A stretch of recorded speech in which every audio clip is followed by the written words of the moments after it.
ഇൻസ്റ്റയോ FBO തുറന്നാൽ നാട്ടിലെ മനുഷ്യരെല്ലാം ആത്മവീര്യം നഷ്ടപ്പെട്ട് കഴിയുകയാണെന്ന് തോന്നും. കാരണം അത്രത്തോളം മോട്ടിവേഷണൽ സ്പീക്കേഴ്സാണ് ദിനവും കൂണുപോലെ മുളയ്ക്കുന്നത്. വാക്കുകളിൽ ഒരു തരി ആത്മാർത്ഥത ഇല്ലാത്തവരാണ് ഇൻഫ്ലുവൻസേഴ്സിൽ അധികവും എന്നതാണ് വസ്തുത. അതാണ് ഞെട്ടിക്കുന്നതും. ഇതാ ഫിലിപ്പ് മമ്പാട് ഒന്നാന്തരം മോട്ടിവേഷണൽ ഫ്രോഡ്, പിന്നാലെ മറ്റൊരു ഇൻഫ്ലുവൻസ് കൂടി മുഖം മൂടി അഴിഞ്ഞു വീഴുന്നുണ്ട്. കണ്ണൂരിൽ കൗൺസിലിംഗിനെത്തിയ 17-കാരി പീഡിപ്പിക്കാൻ ശ്രമിച്ച കേസിൽ പ്രമുഖ മോട്ടിവേഷണൽ സ്പീക്കറും റിട്ടയർഡ് പ്രിൻസിപ്പൽ അതായത് അധ്യാപകനുമായ കുന്നത്ത് ഷാജുവാണ് പിടിയിലായത്. ഫിലിപ്പ് മമ്പാടിന്റെ മുഖം മൂടി അഴിഞ്ഞു വീണത് പോലെ തന്നെയാണ് ഷാജുവിന്റെ മുഖം മൂടി അഴിഞ്ഞു വീണത്. തനി നിറം പുറത്തായി. ഇമോഷൻ അത് ഫുൾ ടൈം ഒന്നും നീണ്ടു നിൽക്കില്ല, കുറച്ച് സമയം. ആ ഒരു സമയത്ത് നമുക്കതിനെ മാനേജ് ചെയ്യാൻ കഴിഞ്ഞാൽ നമ്മുടെ ജീവിതത്തിൽ നമുക്ക് നല്ല വിജയങ്ങൾ ഉറപ്പാകും.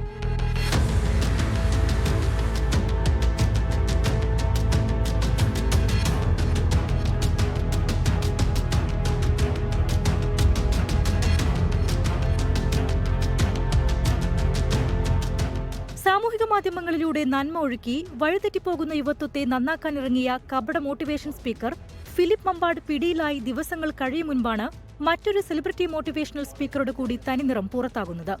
മോട്ടിവേഷന്റെ മറവിലെ പീഡനശ്രമത്തിനിടെ വിദ്യാഭ്യാസ രംഗത്തെ പ്രമുഖനും അറിയപ്പെടുന്ന മോട്ടിവേഷൻ സ്പീക്കറുമായ എടത്തൊട്ടി സ്വദേശി കുന്നത്ത് ഷാജുവാണ് മുഴക്കുന്ന് പോലീസിന്റെ പിടിയിലായത്. 4 മാസങ്ങൾക്ക് മുൻപ് തന്റെ വീട്ടിൽ കൗൺസിലിംഗിനെത്തിയ 17-കാരിയോട് ഇയാൾ അപമര്യാദയായി പെരുമാറിയെന്നാണ് പരാതി. ചൈൽഡ് ലൈൻ മുഖേന ലഭിച്ച പരാതിയുടെ അടിസ്ഥാനത്തിൽ മുഴക്കുന്ന് പോലീസ് കേസ് രജിസ്റ്റർ ചെയ്യുകയായിരുന്നു.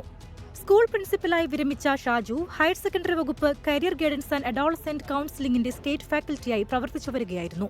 കണ്ണൂർ ജില്ലയുടെ വിവിധ ഭാഗങ്ങളിൽ വിദ്യാഭ്യാസ വകുപ്പിന് വേണ്ടി നിരവധി ബോധവൽക്കരണ ക്ലാസുകളും കൌൺസിലിംഗുകളും ഇയാൾ നയിച്ചിട്ടുണ്ട്. ഉത്തരവാദിത്തപ്പെട്ട സ്ഥാനത്തിരുന്ന് ഇയാൾ നടത്തിയ അതിക്രമം ഞെട്ടലോടെയാണ് അധ്യാപക ലോകവും വിദ്യാർത്ഥികളും കാണുന്നത്. മട്ടന്നൂർ കോടതിയിൽ ഹാജരാക്കിയ പ്രതിയെ റിമാൻഡ് ചെയ്തു. കഴിഞ്ഞയാഴ്ച മലപ്പുറത്ത് മോട്ടിവേഷൻ സ്പീക്കറും മുൻ പോലീസ് ഉദ്യോഗസ്ഥനുമായ ഫിലിപ്പ് മമ്പാട് പിടിയിലായതിനു പിന്നാലെയാണ് സമാനമായ മറ്റൊരു കേസ് കൂടി റിപ്പോർട്ട് ചെയ്യുന്നത്. മാനസിക വെല്ലുവിളി നേരിടുന്ന 16-കാരിയെ ലോഡ്ജിലെത്തിച്ച് പീഡിപ്പിച്ചു എന്നതായിരുന്നു ഫിലിപ്പ് മമ്പാടിനെതിരെയുള്ള കേസ്.